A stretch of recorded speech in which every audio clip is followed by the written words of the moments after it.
All right, let's jump right into this explainer on the foundational concepts of GMP auditing. Today, we're focusing exclusively on Module 1.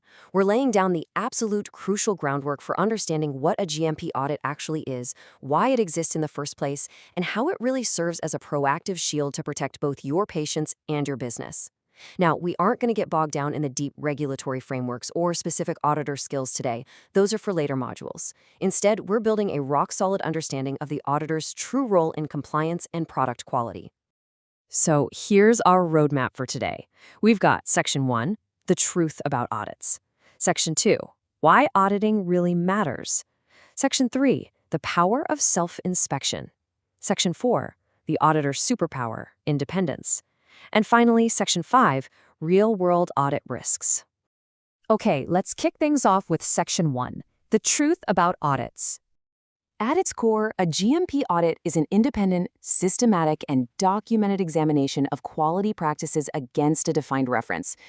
Things like regulations, SOPs, or quality agreements. But why do we do it? Well, it exists purely to catch the operational drift and blind spots that daily operations just literally cannot see. When you're on the floor every single day, you naturally develop blinders. Workarounds just kind of become the norm, and weak controls get ignored. The audit is that structured beam of light shown directly into those blind spots. And this contrast is absolutely critical. We've got to remember that an audit is an objective examination of a process. What it is not is a witch hunt or a personal performance review. If your team thinks an audit is just some manager trying to catch them making a mistake so they can be written up, well, you've already lost. The tone and the purpose matter just as much as the checklist itself. It's about checking the health of the system, not pointing fingers at the people. Moving right along to Section 2, why auditing really matters. You see, auditing is not simply compliance theater. It's a vital, living mechanism that catches drift before the product suffers. And above all else, it protects the end patient.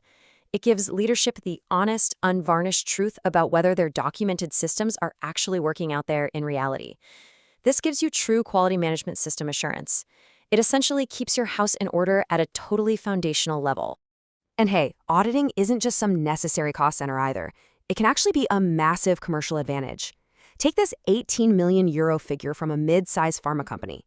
They ran a fiercely strong internal audit program. Over 3 years, they caught and fixed critical findings internally long before they ever escalated. And the result?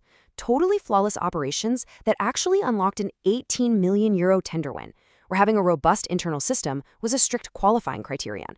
So that program paid for itself many times over just by preventing recalls, protecting their reputation, and winning them big contracts. All right, Section 3, the power of self-inspection. Your absolute first line of defense is the internal audit, or self-inspection. This is your own staff auditing your own organization. It's driven by a scheduled scope, usually owned by quality assurance. You're basically holding a mirror up to yourself to proactively gauge the health of your own systems. Now, a successful internal audit program doesn't just happen by accident. It requires a few foundational building blocks. You need a named owner, a reliable schedule, and independent rotating auditors. You'll also notice CAPA listed here, corrective and preventive actions.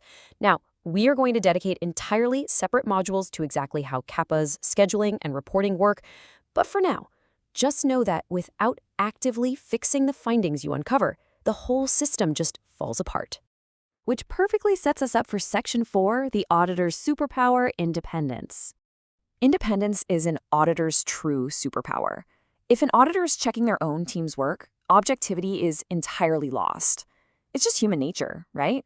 If I wrote the SOP and I train my team on that SOP, I'm going to be inherently blind to the flaws in how we actually execute that SOP. It's like trying to proofread your own essay. So the huge foundational rule to take away here is that auditor and auditee separation is exactly what keeps the quality management system completely honest and effective. Proper separation ensures that, for instance, the person auditing the QC lab doesn't actually manage the QC lab. If that independence isn't there, objectivity is gone, and the audit completely fails its primary purpose. And finally, Section 5, real-world audit risks. Okay, I want you to take a second to think about this high-stakes scenario. Imagine your site hasn't run an internal audit in 14 months. Management pushes back, arguing that, hey, nothing has gone wrong, so why spend the resources? The budget is tight, people are super stressed. As a quality professional, do you accept that pause to save some money and stress, or do you push to restart immediately to protect patient safety? The definitive guidance here is that you restart immediately and you risk prioritize. You literally cannot afford to wait, because nothing going wrong visibly does not mean drift hasn't occurred right beneath the surface. It is always, always better to proactively find and fix internal drift yourself than to let those blind spots eventually reach the patient or surprise a regulator. You've got to focus on the highest impact scopes first to understand the actual exposure you're facing. If you don't, you run into these top pitfalls across your GMP facility. Having no scheduled program or letting your schedule slip are massive, flashing red flags of operational drift.